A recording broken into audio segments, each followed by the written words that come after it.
Hello my dear friends, welcome to my YouTube channel. सभी का स्वागत है चैनल पर एक बार फिर से। सो फ्रेंड्स, अगर आप बीएससी नर्सिंग एंट्रेंस एग्ज़ाम की प्रिपरेशन करना चाहते हैं 2024-2025 के लिए, तो आपके साथ में हम most important multiple choice questions को शेयर करते हैं। रोज़ वीडियो आता है 9 बजे, ठीक है। आप चैनल को सब्सक्राइब ज़रूर कर लें, बेल आइकन प्रेस कर दीजिए।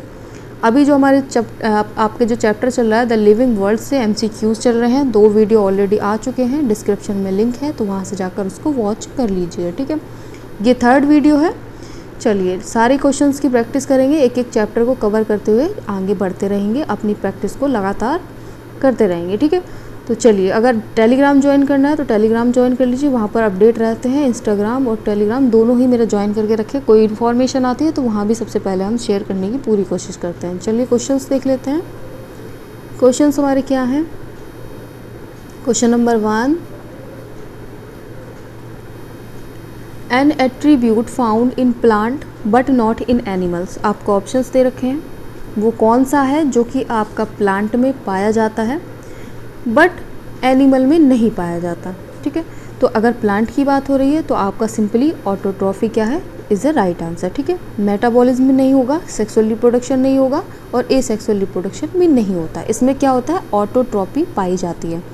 चलिए सिंपली समझ गए बहुत अच्छे तरीके से। अपना एक्सप्लेनेशन भी देख लेंगे। एक्सप्लेनेशन हमारा क्या कहता है, ऑटोट्रॉपी इज़ एट्रीब्यूट, ठीक है। ऑटोट्रॉपी एक एट्रीब्यूट है जो कि फाउंड होता है किसमें, प्लांट में, बट एनिमल्स में नहीं पाया जाता है, ठीक है। Autotrophy are organism that make their food using process known as photosynthesis, ठीक है। आप सभी लोगों ने फोटोसिंथेसिस की तो एक चार्ट होता है पूरा, वो अच्छी तरीके से पढ़ रखा है, तो आपने जो ऑटोट्रॉपी है वो क्या होता है वो भी आपको पता होगा, ठीक है। और फोटोसिंथेसिस भी काफ़ी अच्छा इंटरेस्टिंग पॉइंट है, उसको भी आप क्लियर करते हुए आगे चलें और हर चीज़ को एक एक करके पॉइंट आउट करते रहेंगे। तो हर एक टॉपिक से देखिए क्वेश्चंस बहुत ही ज़रूरी है कि क्लियर रहें। अगर आपको थ्योरी क्लियर है, अगर थ्योरी क्लियर है तो आपको कोई प्रॉब्लम नहीं होगी कि कोई भी क्वेश्चन आपको दे दिया जाए तो उसको आप डेफिनेटली क्या कर लोगे, एक्सप्लेन कर लोगे अपना, उसको राइट ऑप्शन आपको पता चल जाएगा कि कौन सा आपका राइट ऑप्शन होने वाला है। तो सबसे अच्छा है कि आप थ्योरीज़ को भी कवर कीजिए। थ्योरी सबसे ज़्यादा इंपॉर्टेंट होती है। जब तक आप थ्योरी नहीं पढ़ोगे तब तक क्वेश्चन क्लियर नहीं होते हैं। क्वेश्चंस आपके सिर्फ और सिर्फ प्रैक्टिस को बताते हैं कि आपने कितनी अच्छी प्रैक्टिस कर रखी है अपनी थ्योरी की, ठीक है। अगर थ्योरी अच्छी है तो आप डेफिनेटली सॉल्व कर लोगे, बट आपने थ्योरी नहीं अच्छे तरीके से पढ़ रखी है तो क्वेश्चंस भी नहीं है सॉल्व कर पाओगे, ठीक है।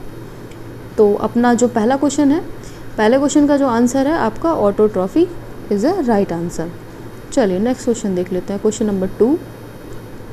क्वेश्चन नंबर 2 हमारा क्या कहता है, कंपेयर टू जीनस, ठीक है। जीनस से कंपेयर किया गया है। Which of the following is less general in character, ठीक है।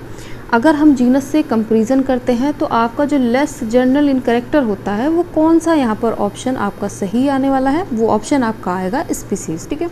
हमेशा याद रखिए, एक्सप्लेनेशन भी देखते हैं, हमेशा याद रखिए कि आपको जो एक्सप्लेनेशन है मीन्स अपना जो खुद का एक्सप्लेनेशन है वो आपको मन में याद होना चाहिए, तभी आप इन क्वेश्चंस के जो ऑप्शंस हैं उसमें से आप समझ पाओगे कि कौन सा राइट होने वाला होता है। तो थ्योरी पढ़े, अच्छी तरीके से रिपीट करते रहें। हर चीज़ को रिपीट करना बहुत ही अच्छा होता है। जब तक आप रिपीट नहीं करोगे तब तक एक बार वो फिक्स नहीं होता है माइंड में, ठीक है। तो एक्सप्लेनेशन पहले देख लेते हैं। Species would be less general in character. आपका जो स्पीसीज़ है वो आपका लेस इन करेक्टर होता है, ठीक है, लेस इन करेक्टर होता है एज़ कम्पेयर टू जीनस, ठीक है। समझ में आ गया। चलिए नेक्स्ट क्वेश्चन देख लेते हैं। Question number 3। क्वेश्चन नंबर 3 का आपका पूछा है, बहुत ही अच्छा क्वेश्चन है, काफ़ी बार आ चुका है इसलिए इसको दोबारा से आपके सामने लेकर के आए हैं। Darwin of the 20th century Ernest Mayr, ठीक है। याद रखिए अर्नेस्ट मेयर, याद रखिए, रट लीजिए पूरा अच्छी तरीके से। 20th century, Darwin, Ernest Mayr, ठीक है। चलिए next question. Question number 4। Question number 4, the basis of classification as per the 5 kingdom classification system, ठीक है।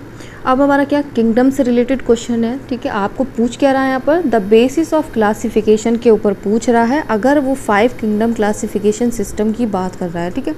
The basis of classification as per the 5 kingdom classification system की बात कर रहा है, तो यहाँ पर जो आपका राइट आंसर होगा वो आपका होगा न्यूट्रिशन। एक्सप्लेनेशन भी देखेंगे। एक्सप्लेनेशन भी देखेंगे, ठीक है। यहाँ पर the basis of classification as per the 5 kingdom classification is primarily nutrition, ठीक है। आपका क्या होता है सिस्टम, जो 5 किंगडम क्लासिफिकेशन सिस्टम होता है वो क्या होगा, आपका प्राइमरली न्यूट्रिशन होगा। तो इसलिए यहाँ पर जो राइट ऑप्शन है वो आपका न्यूट्रिशन करेक्ट होगा। इसी को हम करेक्ट करते हुए नेक्स्ट क्वेश्चन को देखेंगे। क्वेश्चन नंबर 5, यहाँ पर उस 5 किंगडम से भी दोबारा क्वेश्चन रखा है। If the 5 kingdom system is follow, अगर 5 किंगडम सिस्टम को फॉलो किया जाए, ठीक है, तो कौन सा किंगडम में आपके आर्चरी और नाइट्रोजन फिक्सिंग ऑर्गेनिज्म आएंगे, वो कौन सा किंगडम होगा, आपका होगा किंगडम, ठीक है, कौन सा, मोनेरा। कौन सा किंगडम होगा, आपका मोनेरा होगा। एक्सप्लेनेशन भी देख लेते हैं एक बार। तो एक्सप्लेनेशन हमारा क्या कह रहा है यहाँ पर वो भी एक बार समझते हैं। If the 5 kingdom system is follow, अगर 5 किंगडम सिस्टम को फॉलो किया जाए, ठीक है, तो the archery and nitrogen fiction organism would be classified under the kingdom Monera. अगर यहाँ पर 5 किंगडम सिस्टम को फॉलो करते हुए देखा जाए कि आर्चरी और नाइट्रोजन फिक्सिंग ऑर्गेनिज्म हैं वो क्लासिफाइड किए जाते हैं किसके अंडर में, किंगडम मोनेरा के अंडर में, ठीक है। समझ गए, बहुत अच्छी तरीके से, बहुत अच्छा एक्सप्लेन भी कर दिया है, अच्छे से आपके माइंड में फिक्स हो गया होगा, ठीक है। चलिए नेक्स्ट क्वेश्चन देख लेते हैं। नेक्स्ट क्वेश्चन में क्या है, आपका टैक्सोनॉमी से रिलेटेड काफ़ी क्वेश्चंस बनते हैं, काफ़ी क्वेश्चंस आते हैं, तो टैक्सोनॉमी बहुत अच्छे तरीके से पढ़ के चलिए। देखिए अभी यहाँ पर अपना 11th क्लास का जो चैप्टर फर्स्ट है उसको अभी कंप्लीट किया है, ये लास्ट वीडियो है चैप्टर फर्स्ट का, 2 वीडियो ऑलरेडी आ चुके हैं, वो भी देख लीजिए। अब जो चैप्टर हम चलाएंगे वो 12th का चैप्टर को कंप्लीट करेंगे, एक आपका 11th का करते चलेंगे साथ में, एक आपका 12th का करते चलेंगे, दोनों को साथ साथ कवर करेंगे, तभी आपका अच्छी तरीके से दोनों की फ़्लो रह पाएगी, ठीक है। तो अच्छी तरीके से अपना फ़्लो बना के रखिए, पढ़ाई करते रहें, जो जो टॉपिक के क्वेश्चंस आते हैं वो टॉपिक अगर साथ में आप पढ़ते चलेंगे तो बहुत ही अच्छी स्टडी आपकी हो जाएगी, स्टडी भी होगी और डेफिनेटली सिलेक्शन भी हो जाएगा बेटा, ठीक है। तो अपना सबसे अच्छा है कि सेल्फ स्टडी भी करते रहें। टॉपिक जो नेक्स्ट आपका आने वाला है, अभी तो मैंने आपका पढ़ा दिया द लिविंग वर्ल्ड पढ़ा दिया, ठीक है। अभी अब मैंने क्या पढ़ा दिया, द लिविंग वर्ल्ड, इसके क्वेश्चन मैंने लगवा दिए, 3 वीडियो इसके ऊपर आ चुका, ठीक है। ये तीसरा वीडियो है, 2 आ चुके हैं, 2 भी देख लीजिए। ये तीनों वीडियो आप कंप्लीट देखें, बट कब, जब आप अपनी थ्योरी को कंप्लीट कर लेंगे, ठीक है। साथ में अगर आप चाहते हैं तो अपने क्वेश्चंस को भी देख सकते हो, थ्योरी को भी देखते हुए साथ में चल सकते हो, नॉट अ प्रॉब्लम, ठीक है। जैसा आपको कंफर्टेबल लगता है वैसे आप कर लीजिए, कोई दिक्कत नहीं है, जैसा आपको ठीक लगे वैसा कीजिए, लेकिन पढ़ते चलिए बस साथ में, ठीक है। पढ़ेंगे, रेगुलर फिक्स रहेगा तो बहुत अच्छा रहेगा, रेगुलर स्टडी करेंगे तो बहुत ही ज़्यादा अच्छा रहेगा, ठीक है।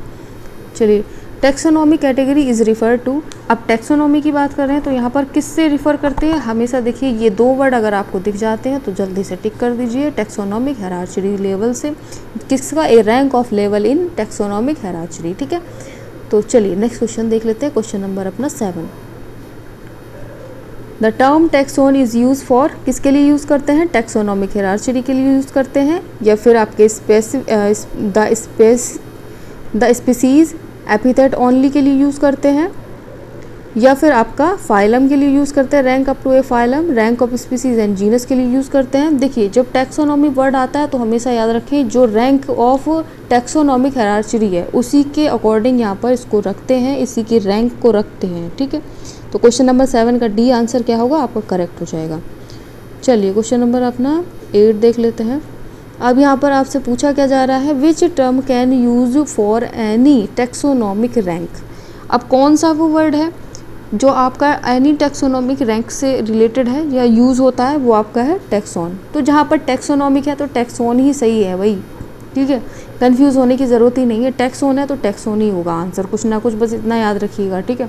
इसमें कोई कंफ्यूज होने वाली बात नहीं है, कोई भी कंफ्यूजन क्रिएट ना होने दें। चलिए क्वेश्चन नंबर 9 देखते हैं। अब फिर से टैक्सोन के ऊपर रखा है, basic unit of smallest taxon of classification is. अब यहाँ पर थोड़ा सा डिफरेंट है, ठीक है। अब यहाँ पर पूछा क्या है, बेसिक यूनिट पूछिए जो कि स्मॉलेस्ट यूनिट है किसकी, टैक्सोन की, ऑफ क्लासिफाइड इज़, कौन सी, किसके ऊपर क्लासिफाइड किया गया है आपका यहाँ पर, स्पीसीज़ को, ठीक है। क्वेश्चन क्या कह रहा है, basic unit of smallest taxon, ठीक है, बेसिक यूनिट है जो कि स्मॉलेस्ट टैक्सोन की, उसको क्या ऑफ क्लासिफाइड इज़, किस में क्लासिफाइड किया गया है, आपका स्पीसीज़ में, ठीक है। चलिए नेक्स्ट क्वेश्चन देखते हैं, क्वेश्चन नंबर 10। क्वेश्चन नंबर 10 हमारा क्या कहता है, the basic unit upon which the system of classified are based is. ठीक है, तो क्वेश्चन हमारा क्या कह रहा है,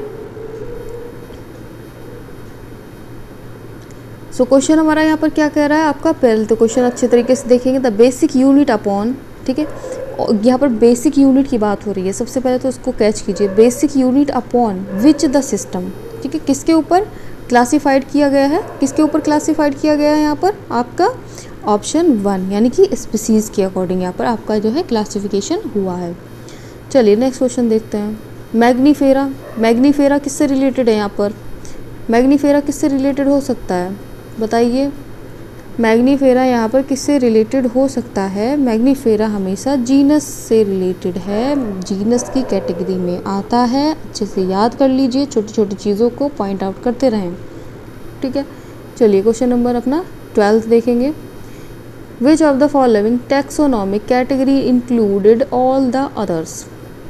अब यहाँ पर क्वेश्चन थोड़ा सा चेंज है, क्वेश्चन हमारा क्या कहता है, which of the following taxonomic category, कौन सी टैक्सोनॉमिक कैटेगरी है जो कि इंक्लूडेड है किसमें, अदर ऑल, ऑल भी इंक्लूडेड है, जैसे कि अपना ऑर्डर एंड जीनस हो सकता है।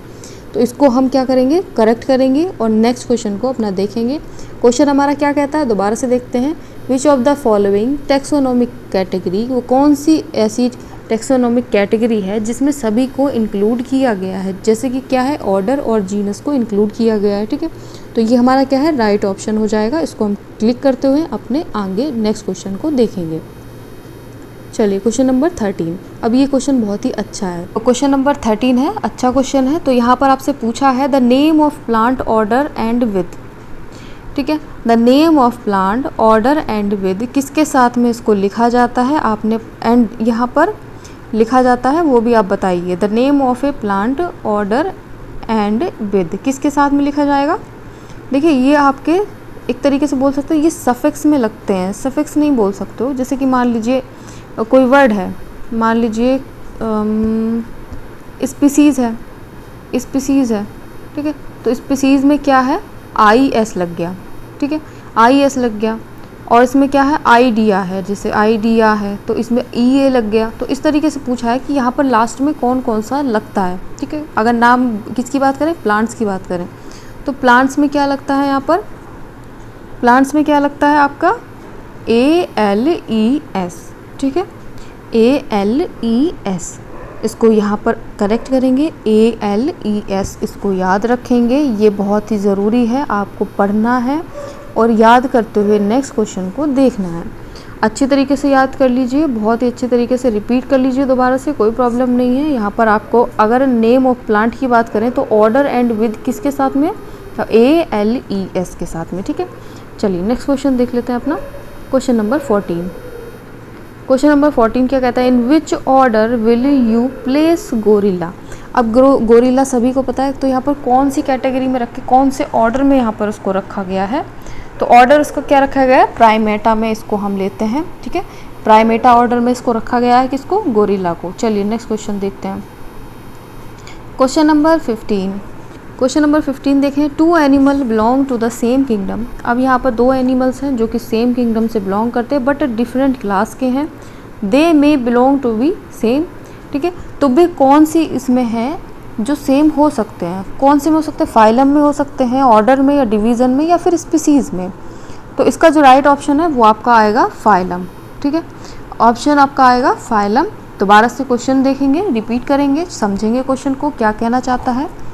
Two animal belong to the same kingdom, दो एनिमल हैं अलग अलग डिफरेंट, ठीक है, जो कि आपका सेम किंगडम से मैच करते हैं, बिलोंग करते हैं बट डिफरेंट क्लास है, इसकी क्लास अलग है, इसकी क्लास अलग है। तो इसको हम कौन से यहाँ पर ऑप्शंस में रखेंगे, जैसे फाइलम हो गया, ऑर्डर हो गया, डिवीज़न हो गया या स्पीसीज़ हो गया, तो यहाँ पर हम इसको फाइलम में रखेंगे। ठीक है, इसको किस में रखेंगे, फाइलम में। चलिए नेक्स्ट क्वेश्चन देखें, फाइलम आपका क्या होगा, राइट आंसर हो जाएगा। नेक्स्ट क्वेश्चन आपका क्या है, 16 क्वेश्चन में क्या कहते हैं, आपका बोटेनिकल गार्डन की बात की जा रही है। ठीक है, तो botanical garden mainly serve the purpose of providing, आपका बोटेनिकल जो गार्डन है वो किस लिए यहाँ पर रखा जाता है, कौन सा पर्पस है इसका यहाँ पर। ठीक है, तो यहाँ पर सबसे पहले तो कंफ्यूज होने की ज़रूरत नहीं है। आप अगर एक्स सीतु देख लो, एक्स सीतु देख लो, अगर आपका मेनली सर्व की बात की जा रही है, मेनली सर्व पर्पस की बात की जा रही है, तो आप इस एक्स सीतु देख लो, कन्वर्सेशन ऑफ जर्म प्लाज्म, तो जर्म प्लाज्म, ठीक है। तो ये जो आपका ऑप्शन रहेगा वो आपका राइट रहेगा। इसको अगर देखो तो जल्दी से टिक कर दो और अपना नेक्स्ट क्वेश्चन देखो। चलो नेक्स्ट क्वेश्चन देख लेते हैं, क्वेश्चन नंबर 17। अब क्वेश्चन नंबर 17 क्या है आपका, national zoological park is situated in, कहाँ पर सिचुएटेड है। देखिए आपको सभी को पता होना चाहिए कि जनरल से क्वेश्चंस हैं, ठीक है। कभी कभी इसी तरीके के क्वेश्चंस क्या होते हैं आपको देखने को मिल जाते हैं। तो नेशनल जूलॉजिकल पार्क आपका कहाँ पर सिचुएटेड है, आपका यहाँ पर दिल्ली में सिचुएटेड है, ठीक। तो इसको हम यहाँ पर राइट ऑप्शन रखेंगे। Next question, next question 18, question number 18 आपका देखेंगे, all living organism are link to another because, यहाँ पर क्वेश्चन आपका क्या कह रहा है, ऑल लिविंग ऑर्गेनिज्म, ठीक है, सारे के जो सारे लिविंग ऑर्गेनिज्म हैं वो एक दूसरे से क्या है, लिंक होते हैं। क्यों होते हैं, उसका आंसर क्या होना चाहिए। पहले तो अपने ऑप्शंस देखेंगे। They have common genetic material of the same type, they share common genetic material but to varying degree, all have common cellular organism, all of above. तो सबसे पहले तो अपना घबराना नहीं है। क्वेश्चन अगर आपको लगता है थोड़ा डाउटफुल लगता है, ठीक है, कभी कभी ऐसा होता है ना, डाउट हो जाता है क्वेश्चंस के ऊपर, तो आपको घबराना नहीं है। सबसे पहले तो पेशेंस रखना है, अपने क्वेश्चंस को अच्छे तरीके से रीड करना है और उसके बाद में अपने ऑप्शंस को देखना है कि ऑप्शंस यहाँ पर कौन सा सुटेबल हो सकता है, कौन सा यहाँ पर 90% से लेकर के 100% तक यहाँ पर करेक्ट देखने को मिल जाएगा। तो सबसे पहले करते क्या है कि अपने क्वेश्चन को ध्यान से पढ़ते हैं। क्वेश्चन क्या कहना चाहता है, all living organism are link to another, all living है, ऑल लिविंग ऑर्गेनिज्म है, एक दूसरे से कैसे ये एक तरीके से अटैच होते हैं, ये लिंक्ड होते हैं, क्यों होते हैं, तो यहाँ पर हमें उसका आंसर बताना है। तो देखिए अब यहाँ पर दे हैव कॉमन जेनेटिक मटेरियल भी होता है ऑफ द सेम टाइप, हो सकता है, क्यों नहीं हो सकता, ठीक है। They have common genetic material, common भी होगा और सेम टाइप भी हो सकता है।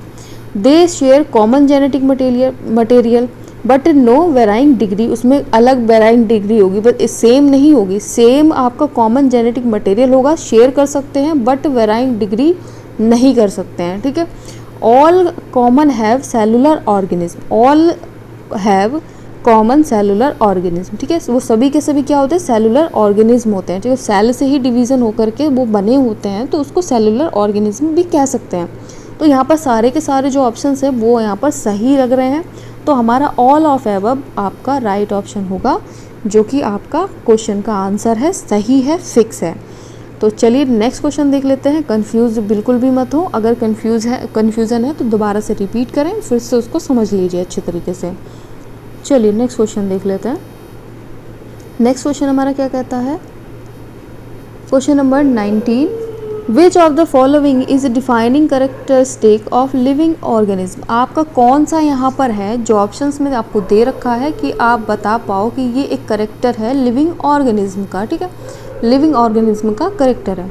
तो यहाँ पर ऑप्शंस आपके क्या दे रखे हैं, ऑप्शंस में भी देखेंगे। ऑप्शंस क्या है, ग्रोथ है, ability to make sound, reproduction, response to external stimuli. अब यहाँ पर करेक्टर की बात हो रही है, ठीक है। अब यहाँ पर देखिए आपने ऑप्शन देखे, अब यहाँ कंफ्यूज हो गए होंगे कि यहाँ पर ये तो सबके सब सही दिखा रहा है, ग्रोथ भी होता है, एबिलिटी टू मेक साउंड भी कर सकते हैं, रिप्रोडक्शन भी कर सकते हैं, रिस्पॉन्स टू एक्सटर्नल स्टिमुलाई भी कर सकते हैं। तो देखिए सबसे पहले क्वेश्चन को समझें, क्वेश्चन आपको कंफ्यूज करता है, हमेशा से रिपीट करती हुई आ रही हूँ कि क्वेश्चन आपको हमेशा कंफ्यूज करता है कि ऑप्शन आपको ऐसे देगा कि आप उसमें कंफ्यूज हो जाओगे कि हाँ सबके सब है, बट यहाँ पर आंसर है तो है क्या। तो कंफ्यूज नहीं होना है, सबसे पहले अपना देखिए क्वेश्चन, समझे कहना क्या चाहता है। तो आपसे which of the following defining character की बात कर रहे हैं, ठीक है, करेक्टर की बात कर रहे हैं यहाँ पर। तो यहाँ पर लिविंग ऑर्गेनिज्म के करेक्टर की अगर बात करेंगे तो response to external stimuli is right answer होगा। Reproduction, ability to make sound और ग्रोथ आपका करेक्टर में नहीं आता है, ठीक है, याद रखिएगा, हमेशा कंफ्यूज मत होना कभी भी इस तरीके का अगर क्वेश्चन आता है तो अगर करेक्टर की बात कर रहे हैं तो रिस्पॉन्स टू एक्सटर्नल स्टिमुलाई करेंगे।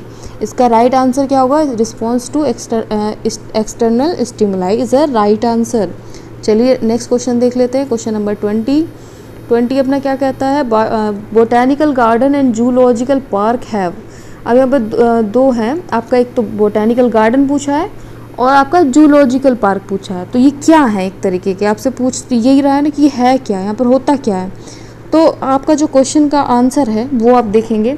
तो सबसे पहले तो अपने ऑप्शंस को क्लियर करें। कलेक्शन ऑफ एडमिक लिविंग स्पीसीज़, यहाँ पर कलेक्शन होता है एक एडमिक लिविंग स्पीसीज़ का, कलेक्शन एक्जॉटिक लिविंग स्पीसीज़ का। देखिए जब यहाँ पर बोटैनिकल गार्डन और जूलॉजिकल की बात करते हैं यहाँ, तो यहाँ पर कलेक्शन होता है किसका? हमेशा एंडेमिक और एक्जॉटिक लिविंग स्पीसीज़ का यहाँ पर क्या होता है? कलेक्शन पाया जाता है। ठीक है, तो यहाँ पर जो ऑप्शन होगा आपके हिसाब से हमको ये वाला करेक्ट करना है। तो botanical garden and zoological park have collection of endemic and exotic living species. ठीक है, चलिए नेक्स्ट क्वेश्चन 21 देख लेंगे। 21 क्वेश्चन हमारा क्या कहता है? स्टेटमेंट आपसे पूछा है, कौन सा करेक्ट है? ठीक है, ट्रू स्टेटमेंट आपसे पूछ रहा है।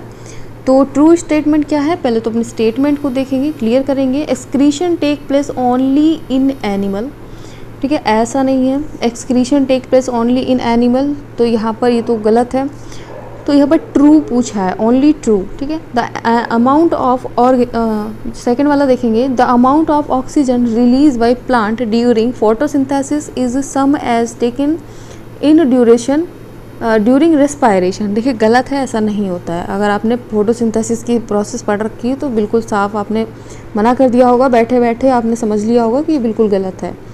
Plants reproduce through vegetative propagation. देखिए प्लांट्स में कुछ प्लांट्स हैं, प्लांट्स नहीं बोल सकते हो, ठीक है, कुछ स्पीसीज़ बोल सकते हो उसमें से, कि जैसे पोटैटोज़ हो गए हैं, ठीक है, तो वो क्या होता है बर्ड्स के थ्रू हो जाते हैं। तो वेजिटेटिव प्रोपेगेशन एक बहुत बड़ा टॉपिक है, तो उसको अच्छी तरीके से आप डिस्क्राइब करो, ठीक है, अच्छी तरीके से एक्सप्लेन करो अपने माइंड में, तब आपको पता चल जाएगा कि प्लांट रिप्रोड्यूस नहीं करते हैं वेजिटेटिव प्रोपेगेशन के थ्रू। ठीक है, तो सभी प्लांट्स नहीं करते हैं, कुछ प्लांट्स करते, रोज़ कर लेता है, कुछ और भी प्लांट्स होंगे वो कर लेते हैं। तो यहाँ पर इसको फिक्स नहीं करेंगे, मतलब कहने का मतलब ये इसको फिक्स नहीं रखेंगे यहाँ पर, ये ऑप्शन आपका गलत हो जाएगा। ठीक है, तो यहाँ पर plants remove water and vapour and carbon dioxide. ठीक है, तो आपका जो ऑप्शन होगा वो 21 का, हम plant remove water vapour and carbon dioxide. ठीक है, तो इसको हम क्या करेंगे, अपना राइट ऑप्शन करेंगे और नेक्स्ट अपना देखेंगे। ठीक है, तो यहाँ पर जो plant remove water as vapour, ठीक है, क्या कह रहा है यहाँ पर, plant remove water as vapour and carbon dioxide. तो क्या करते हैं, वेपर्स जो होते हैं उसको यहाँ पर रिमूव कर देते हैं और कार्बन डाइऑक्साइड को रिमूव करने का काम करते हैं। मीन्स वो क्या करते हैं, वो अपने एक तरीके से जब वो अपना वो फोटोसिंथेसिस करते हैं तो कार्बन डाइऑक्साइड का भी यूज़ करते हैं। तो जो यहाँ पर एनवायरनमेंट में CO2 प्रेजेंट होती है तो उसको भी तो वो इनहेल करते हैं, उसका भी तो यूज़ करते हैं ना, तो उसको यहाँ पर सही इसीलिए यहाँ पर रखा गया है। तो जो आपने यहाँ पर करेक्ट पूछा था, करेक्ट स्टेटमेंट, तो plant remove water as vapour and carbon dioxide. ठीक है, आपका राइट आंसर हो जाएगा। तो आज के क्वेश्चन हम 21 ही रखते हैं फ्रेंड्स। 2 वीडियो ऑलरेडी हो चुकी हैं, वो जाकर डिस्क्रिप्शन में सब लोग देख लेंगे, और मेरा टेलीग्राम और इंस्टाग्राम ज्वाइन कर लीजिए, बेल आइकन प्रेस कर दीजिए, वीडियो को लाइक ज़रूर करें, चैनल को सब्सक्राइब करके बेल आइकन प्रेस कर दीजिए, और अपनी प्रैक्टिस करते रहें, थ्योरी की प्रैक्टिस करते रहें, थ्योरी पढ़ते रहें फ्रेंड्स। थ्योरी बहुत ज़रूरी है, जब तक थ्योरी कंप्लीट नहीं करोगे, ठीक है, क्वेश्चंस की आप प्रैक्टिस नहीं कर पाओगे, क्वेश्चंस आप कंप्लीट नहीं लगा पाओगे। तो थ्योरी भी बहुत इंपॉर्टेंट है, और कोशिश करेंगे कि सारा अपना सिलेबस है वो जल्दी से जल्दी कवर अप कर लें।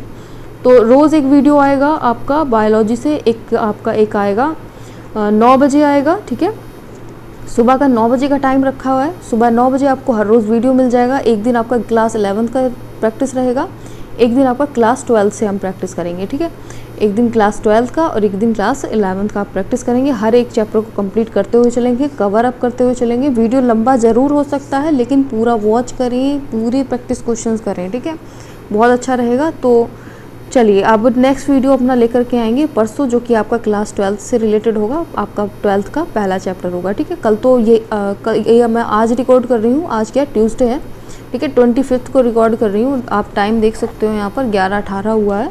सुबह आपके लिए यहाँ पर रिकॉर्ड कर रहे हैं रात को बैठ कर के, तो वीडियो लाइक ज़रूर किया करो बेटा। यहाँ पर आपके लिए मेहनत करते हैं, चाहते हैं कि आपका सिलेक्शन हो और आप आगे बढ़ो, ठीक है। तो चलो लाइक कर दो जल्दी से, चैनल को सब्सक्राइब भी कर देना और बेल आइकन भी प्रेस कर देना, ठीक है। ध्यान रखो सब लोग अपना, डिमोटिवेट नहीं होना, हमेशा मोटिवेटेड रहें और अपने प्रैक्टिस करते रहें, सेशन को कंप्लीट करते रहें, अपना रेगुलर वीडियो देखें। कोई दिक्कत नहीं है, बिल्कुल भी टेंशन भी नहीं लेना। इस बार जिन बच्चों का एडमिशन नहीं हुआ तो नेक्स्ट बार ज़रूर उनका सिलेक्शन होगा। अच्छे से एग्ज़ाम की प्रिपरेशन करते रहो, अभी काफ़ी टाइम है, अभी से स्टार्ट कर दोगे तो अभी कवर कर लोगे। लेकिन अभी ये है ना कि बच्चे कर नहीं पाते हैं। हमेशा याद रखिए, अगर सक्सेस पानी है तो हमेशा रोज़ थोड़ा थोड़ा चलना पड़ता है, क्योंकि थोड़ा थोड़ा बूंद बूंद करके ही सागर भरता है, ये बात याद रखिएगा, ठीक है। तो चलो अब लाइक कर दो, अब मैं चल रही हूँ। गुड नाइट सभी को, टाटा बाय बाय। ध्यान रखिए अपना सब लोग, पढ़ें लिखें, सब बढ़ें, सब आगे बढ़ते रहें, ठीक है। Thanks for watching dear friends.